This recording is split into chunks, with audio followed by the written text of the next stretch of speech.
السلام علیکم. آج کا ہمارا لیکچر ہے 20th سینچری کا ڈرامہ. 20th سینچری کے ہم بیسک آئیڈیاز پڑھ چکے ہیں. دو مین سٹرینز چل رہی تھیں، ماڈرنزم اور پوسٹ ماڈرنزم. ماڈرنزم والے جو تھے وہ پریشان تھے ورلڈ وار میں اور اس کیوس میں، اس تباہی میں کوئی میننگ ڈھونڈنے کی کوشش کر رہے تھے، جبکہ پوسٹ ماڈرنزم جو تھا وہ اس بات کا اظہار تھا کہ کوئی بھی سلوشن پاسبل نہیں ہے، کوئی چیز بھی فائنل نہیں ہے، کوئی چیز حتمی نہیں ہے اور سب کچھ جو ہے وہ میننگ لیس ہے. کوئی سینٹرل اتھارٹی نہیں ہے. موت جو ہے وہ ہر طرف ہے، کیونکہ دو جنگیں دیکھ چکے تھے. انہیں پتہ تھا کہ لوگ کیسے مارے جا رہے ہیں، ایسے مولی گاجر کی طرح. ایک ایٹامک بم گرتا ہے اور پورے کے پورے شہر جو ہیں وہ فنا ہو جاتے ہیں اور کوئی آئیڈیالوجی کچھ نہیں ہوتی. تو اس وجہ سے یہ جو دو سٹرین ہیں یہ 20th سینچری میں بہت زیادہ تھی. ڈرامہ پہ بھی ان کا اثر تھا. اچھا، جو برٹش سٹیج ہے نا، اس کا سسٹم جو ہے وہ ہم نے پہلے ناول ڈسکس کیا، اس سے بالکل ڈفرینٹ چل رہا تھا. کیونکہ جو 19th سینچری میں ناول پہ بہت زیادہ ایکسپلوریشن ہو رہی تھی. ہم نے دیکھا تھا کہ جو وکٹورینز ہیں وہ ناول کے ساتھ پلے کر رہے تھے. ڈکنز، ہارٹی، یہ سارے لوگ جو ہیں یہ بہت زیادہ تھک رہے ہیں، ایکسپیریمنٹیشن کر رہے تھے، مختلف قسم کی چیزیں انٹروڈیوس کروا رہے تھے، نئی نئی چیزیں آ رہی تھیں. لیکن ناول کے برعکس جو ہے، جو 19th سینچری کا برٹش تھیٹر ہے وہ بالکل ہی کریٹو اسٹیگنیشن میں تھا. اسٹیگنیشن مطلب رک جانا، کھڑے ہو جانا، بالکل نہ آگے نہ پیچھے. اس میں کیا تھا کہ میلو ڈرامہ تھا، جذباتی ڈرامے اور ویل میڈ پلیز. ایک ہی فارمولہ. اگر آپ پاکستانی ٹی وی ڈراماز دیکھیں تو یہ بھی سیم ہے کہ ایک ہی فارمولہ ہے. پہلے ڈاؤن فال ہے، دکھی ہے، دکھی، پرابلمز آ رہی ہیں اور اینڈ پہ ہیپی ڈرامہ ہو جاتا ہے. تو یہ فارمولے قسم کے ڈرامے ہیں. اور جو میلو ڈرامہ جس میں جذبات بہت زیادہ ہوتے تھے وہ بہت زیادہ کامن تھا. لیکن کیا ہوا کہ 20ویں صدی میں ڈرامیٹکلی یہ ساری چیزیں جو ہیں وہ چینج ہو گئیں. جو برٹش تھیٹر کا رینائساں ہے، یہ 20th سینچری کی بہت بڑی سٹوریز میں سے ایک ہے. یہ لندن میں شروع نہیں ہوا تھا، بلکہ جو ڈبلن، جو آئرلینڈ کا کیپٹل ہے، وہاں شروع ہوا تھا. اور وہاں پہ ایک تھیٹر تھا جس کا نام تھا آئرش لٹریری تھیٹر، جو بعد میں ایبی تھیٹر بنا.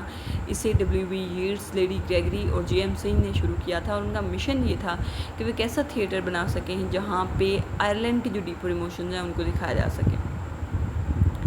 لینگویج بہت زیادہ پوئٹک تھی. نیشنل آئیڈینٹی پہ فوکس تھا، کیونکہ آئرلینڈ والے اس بات کا اظہار کرتے ہیں کہ وہ انگلینڈ سے علیحدہ آئیڈینٹی ہیں. اور انہوں نے ایک بڑا ہی اچھا ماڈل دیا جو کہ نئی قسم کا تھیٹر تھا.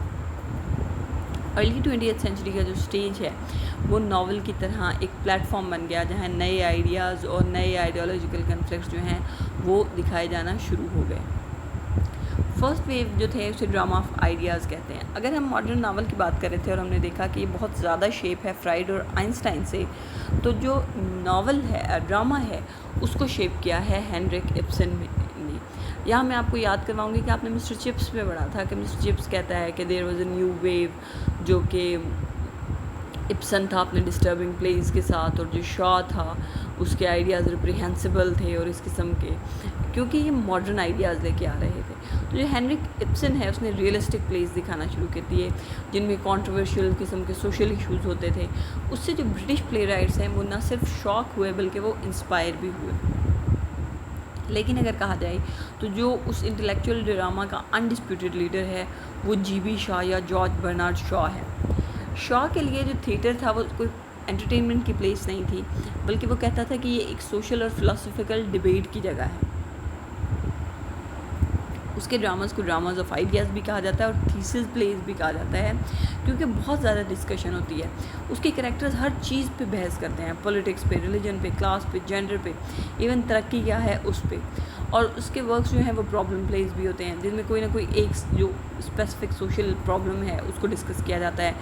مسز وارنز پروفیشن میں پروسٹیٹیوشن کو، پگمیلین میں جو کلاس کی منافقت ہے اس کو، اور میجر باربرا میں جو پاورٹی کی اکانومکس ہے اس کو، اور بعد میں آڈینس پہ چھوڑ دیا جاتا ہے کہ اس کا سلوشن کیا نکالتے ہیں. جو شاہ کی وٹ ہے وہ بہت کمال کی ہے، اس کا ویپن ہی وہ ہے. اس کی جو پلیز ہیں وہ کامیڈی آف آئیڈیاز ہیں، جس میں جو ہیومر ہے وہ کنونشنل موریلٹی کو ڈسمینٹل کرتا ہے اور ایکسپوز کرتا ہے کہ جو آلریڈی ادارے چل رہے ہیں وہ کتنے ہپوکریٹ ہیں. ابسن کے ریئلزم کو وہ جو ایرسٹوفینس کے ٹائم کی کامیڈی تھی یا کامک اسپرٹ تھی اس کے ساتھ ملاتا ہے اور بالکل یہ اس کا ایک یونیک بلینڈ تیار کرتا ہے. شاہ اکیلا اس موومنٹ میں نہیں تھا، بلکہ ہارلے گرینویل، باکر اور جان گلاس وردی بھی نے بھی امپورٹنٹ سوشل ڈراماز پروڈیوس کیے. ناول اس زمانے میں فریگمنٹیشن ایکسپیریمنٹ کر رہا تھا اور ڈرامہ جو ہے وہ ایک ریئلسٹک سوشل ڈرامہ پروڈیوس کر رہا تھا۔ اچھا، اب آتا ہے اگلا تھیٹر آف ایبسرڈ، لیکن اس سے پہلے سیموئل بیکٹ کا ایک ڈرامہ جو ہے ایبسرڈ ڈرامہ، اس کی سٹوری آپ کو پتہ ہونی چاہیے تاکہ آپ کو پتہ چلے کہ ایبسرڈ ڈرامہ کیا ہے۔ سیموئل بیکٹ جو ہے وہ تھیٹر آف ایبسرڈ کا کنگ سمجھ لیں۔ اس کو ماڈرنسٹ پروز کے ساتھ کیا جاتا ہے، ہم نے پہلے پروز میں بھی اس کا نام پڑھا تھا۔ اس کا ایک ڈرامہ ہے ویٹنگ فار گوڈو، جس میں ایبسرڈسٹ جو ایستھیٹک ہے وہ اپنی پیک پہ دکھایا جاتی ہے۔ دو ٹرامپس ہیں، آوارہ گرد ہیں، ولادیمیر اور ایسٹریگن۔ وہ ایک آدمی کا انتظار کر رہے ہیں جس کا نام گوڈو ہے، اور وہ کبھی نہیں آتا۔ دو ایکٹس ہیں اس میں، اور دونوں ایکٹس میں کچھ بھی نہیں ہوتا۔ اس میں باقاعدہ وہ سب ٹائٹل ہے اس کا کہ نتھنگ ہیپنس ٹوائس، کہ 2 بار کچھ بھی نہیں ہوتا۔ یہ ایک بڑی پاورفل میٹافر ہے ہیومن کنڈیشن کی، کہ ہم کیا کرتے ہیں، we talk, we wait, we try to pass the time and we wait some more. باتیں کرتے رہتے ہیں اور انتظار کرتے ہیں کہ ایک مسیحا آئے گا جو ہمارے سارے پرابلم سالو کر دے گا، اور فضول اپنی جو ایک ایکٹیویٹیز ہیں ان میں دن لگائے جاتے ہیں، اور کسی نہ کسی مسیحا کا، کسی نہ کسی میریکل کا، کسی نہ کسی چیز کا انتظار کریں جو آئے گی اور ہمارے سارے حالات صحیح کر دے گی۔ یہاں پہ اسٹیسز آف نان ایکشن ہے، کچھ بھی نہیں ہو رہا۔ پہلے سین میں بھی یہی ہے کہ دونوں لوگ کیا کر رہے ہیں کہ گوڈو کا انتظار کریں گے، وہ آئے گا، وہ ٹھیک کر دے گا۔ کیا ٹھیک کر دے گا یہ بھی نہیں پتہ، کیا پرابلم ہے یہ بھی نہیں پتہ، گوڈو کون ہے یہ بھی نہیں پتہ۔ اسی طرح ہماری لائف جو ہے وہ میننگ لیسنس کی طرف جا رہی ہے، کہ ہم ایک تھرڈ پرسن کا انتظار کرتے رہتے ہیں جو آئے گا اور وہ پرابلم سالو کرے گا جو ابھی تک ہم نے آئیڈینٹیفائی بھی نہیں کیے کہ وہ ایکچولی پرابلمس ہیں بھی کہ نہیں، اور پرابلمس کیا ہیں۔ بیکٹ جو ہے وہ ہائی سیریسنس جو ماڈرنزم کی ہے اس کو نہیلزم کے ساتھ ملاتا ہے۔ نہیلزم ایک آئیڈیالوجی ہے جس میں کہتے ہیں کہ بس ہر چیز نے فنا ہو جانا ہے اور کچھ بھی کسی بھی چیز کا فائدہ نہیں ہے، مر جانا ہے، مک جانا ہے، ٹر جانا ہے اگلے جہان، دیٹس نہیلزم۔ اس کے بعد ایج آف انگزائٹی جو ہے ایبسرڈ تھیٹر، اب ہم اس کو سمجھیں گے کہ کیا ہوا۔ شاہ کی جنریشن کی جو آپٹمسٹک، پر امید اور ریفارمسٹ انرجی تھی وہ 2 ورلڈ وار سے تباہ ہو گئی۔ شاہ یہ سمجھتا تھا کہ وہ سوشل ریفارم باتوں کے ذریعے، آرٹ کے ذریعے لائی جا سکتی ہے، لیکن ورلڈ وار 2 نے ہر چیز تباہ کر دی۔ آپ جتنی بھی آئیڈیالوجیز، جتنی بھی ریفارمز کے راہ پہ چل رہے ہوں، ایک اٹامک بام جو ہے وہ ہر چیز تباہ کر دیتا ہے۔ ہولوکاسٹ ہو چکا تھا، ہٹلر نے کیمپوں میں جوز کو رکھا تھا، ان کی زندگیاں برباد کر دی تھی۔ اٹامک بام سے امریکہ نے 2 شہر اڑا دیے تھے۔ اور اس کے بعد کیا آیا، ایک ایگزسٹینشیل کرائسس، وجود کا ایک کرائسس، جس میں ایک شیئر انکمپریہنسبلٹی آف دا ایج تھی، کہ سمجھ نہیں آ رہا تھا لوگوں کو کہ ہو ہی کیا رہا ہے۔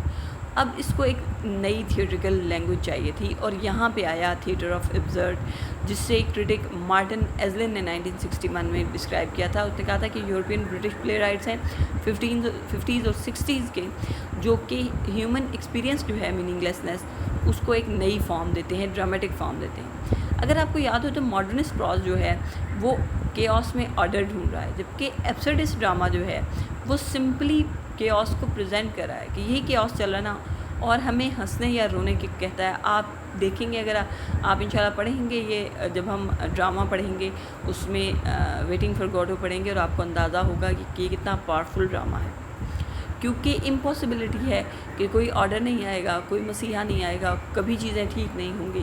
اس میں آپ ہنسنا چاہیں تو ہنس سکتے ہیں، اور اگر رونا چاہیں تو رو سکتے ہیں۔ کریکٹرسٹکس کیا تھے، ریجیکشن آف ریئلسٹک کنونشن، کوئی پلاٹ نہیں ہے، کوئی کریکٹر ڈیولپمنٹ نہیں ہے، کوئی لاجیکل کاز افیکٹ نہیں، کچھ نہیں کہ یہ ہو رہا ہے تو اس کے بعد یہ ہونا ہے۔ ریپیٹیٹیو ایکشن ہے، پہلے ایک میں بھی ولادیمیر اور ایسٹریگن وہی کر رہے ہیں، دوسرے میں بھی وہی کر رہے ہیں۔ سرکولر کنورسیشن ہیں، وہی باتیں بار بار۔ اگر آپ اپنی لائف کو دیکھیں تو وہی سسٹم ہے۔ ہر صبح اٹھتے ہیں شام کرنے کی کوشش کرتے ہیں، صبح اٹھتے ہیں شام کرنے کی کوشش کرتے ہیں، ایک مہینے سے اگلے مہینے کا انتظار، ایک سیمسٹر سے اگلے سیمسٹر کا انتظار، ایک سال سے اگلے سال کا انتظار، اینڈ نتھنگ ہیپنس۔ ایگزسٹنس کی میننگ لیسنس، وجود ہے لیکن اس وجود کا آپ کی زندگی کا مقصد کیا ہے، آپ کے وجود کا مقصد کیا ہے؟ کوئی مقصد نہیں۔ کیا صرف یہ مقصد ہے کہ کوئی بھی ایک بڑی پاور آئے گی اور کوئی بھی 2 لوگ جو پتہ نہیں کہاں پہ بیٹھ کے فیصلے کر رہے ہیں، وہ ایک ہی کسی تباہی سے آپ کی ایگزسٹنس ختم کر دیں گے؟ آپ کی ایگزسٹنس کا مقصد کیا ہے؟ کچھ نہیں ہے۔ ان ایڈیکیسی آف لینگویج وہ کہتے ہیں کہ ان ایڈیکیٹ ہے، وہ جسے کہتے ہیں نا کہ کور کر ہی نہیں سکتی کہ جذبات کیا ہیں، حالات کیا ہیں، ورڈز فیل ہو جاتے ہیں۔ کریکٹرز ایک دوسرے کی بات کاٹ رہے ہیں, عجیب عجیب ورڈز یوز کر رہے ہیں, وہی بار بار دہرائی جا رہے ہیں. اگر آپ اس وقت ہیومن لائف کو ایز این آؤٹ سائڈر دیکھیں گے تو آپ دیکھیں گے کہ لائف کتنی ابزرڈ ہے. تو ٹریجک کامیڈی کا سا سین پیدا ہو جاتا ہے کہ ٹریجڈی ہے کہ نتھنگ ہیپنس, کچھ بھی نہیں ہو رہا, اور کامیڈی یہ ہے کہ آپ کو یہ فنی لگ رہی ہے سچویشن. اس کے بعد آئے 50s میں اینگری ینگ مین, اور وہ لے کے آئے سوشل ریئلزم, جہاں بیکٹ جو ہے وہ کاسمک ایشوز کے ساتھ کر رہا تھا. ایک اور برٹش جو ہے وہ اسٹرین آئی جو پوسٹ وار پیریڈ تھی, اور اس میں ینگ پلے رائٹس تھے جو اینگری ینگ مین تھے, جو مڈل کلاس کامیڈیز سے انہوں نے اپنا پورا جو ہے وہ جان چھڑوا دی. اور یہاں پہ جان آسبورن تھا, لک بیک ان اینگر, جس کا جو پروٹیگنسٹ ہے جمی پورٹر, وہ ایک فگر ہے, وہ ایک را آرٹیکولیٹ ریج ہے, اس کو کلاس سسٹم کے خلاف وہ غصے میں ہے, اس کو اسٹیبلشمنٹ کے خلاف سے غصہ ہے, اسے اپنی قوم کی حالت پہ غصہ ہے. اور اگر آپ دیکھیں تو جو ان ٹائم میں موویز بن رہی تھیں وہ بھی اینگری ینگ مین ہیں, جس کو سمجھ نہیں آتی کہ وہ اس معاشرے کو کیسے سدھارے, اور وہ اپنا غصہ اس پر معاشرے پر نکالتا ہے. کامن مین پہ فوکس آیا, اور بالکل ریئلسٹک, کچن سنک ریئلسٹک, عام ورکنگ کلاس کی لائف پہ افیکٹ تھا, اور جو یوتھ جس کو فرق نہیں پڑا اس پہ فوکس تھا. اس کے علاوہ یہ سوشل اور پولیٹیکل کرٹیک تھا. ابزرڈسٹ کی طرح ان پلے رائٹس کا یہ خیال نہیں تھا کہ چینج پاسبل ہی نہیں ہے. وہ کہتے تھے کہ نہیں, سوشل کرٹیک جو ہے وہ چینج لا سکتی ہے. شا یہی کام جو ہے وہ تھرو کامیڈی کر رہا تھا, لیکن اینگری جو ینگ مین ہیں وہ بالکل ہی غصے اور جذبات سے پلے کر رہے تھے. کلاس پریولیج, برٹش امپائر جو ہے وہ تباہ ہو رہی تھی, اس کی وجہ سے ویلفیئر اسٹیٹ, کیونکہ وہ ظاہر ہے پہلے کالونیز سے پیسہ لے کے جاتے تھے اور اپنی عوام پہ لگاتے تھے. کالونیز ہاتھ سے نکل رہی تھیں اور نکل چکی تھیں 1960s تک موسٹلی, تو ویلفیئر اسٹیٹ کا کانسیپٹ نہیں تھا, برٹش عوام کی حالت خراب ہونا چاہ رہی تھی.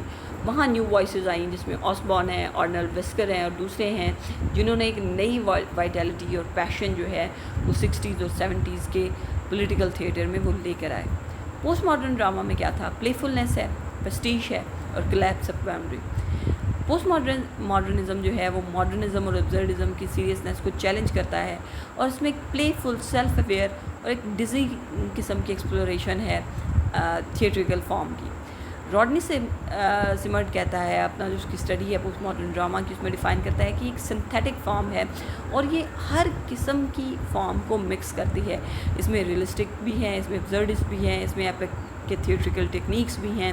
اس کی کوئی کیٹیگری نہیں ہو سکتی, اور یہ جنرلی مکسڈ ہے.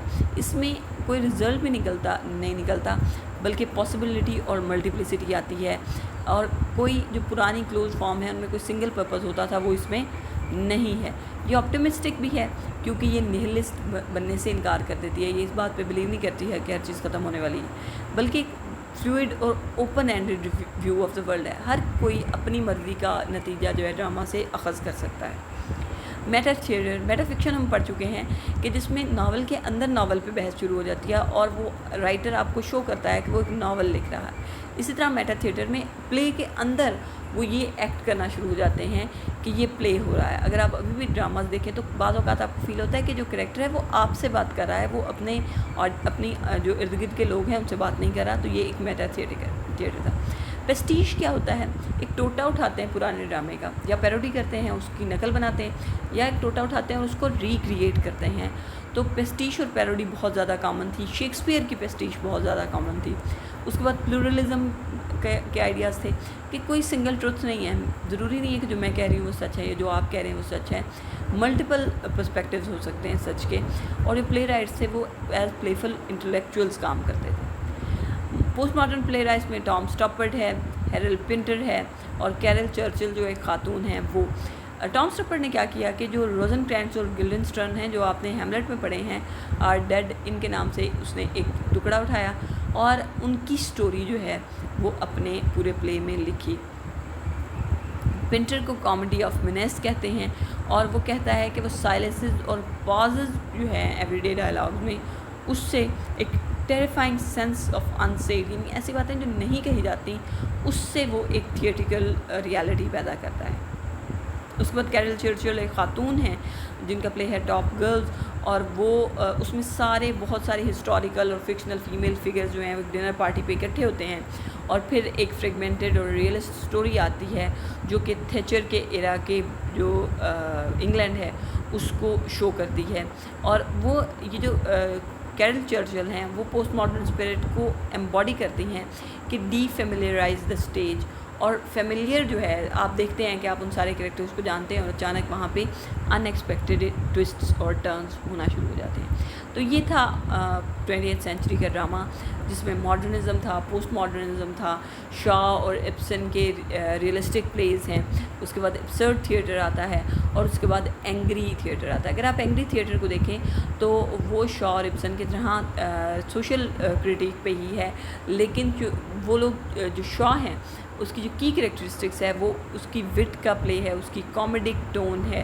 لیکن اینگری ینگ مین جو ہیں وہ کامیڈی سے بالکل جو ہے وہ منہ موڑ لیتے ہیں اور سختی سے کریٹیک کرتے ہیں لوکل ایشوز کی.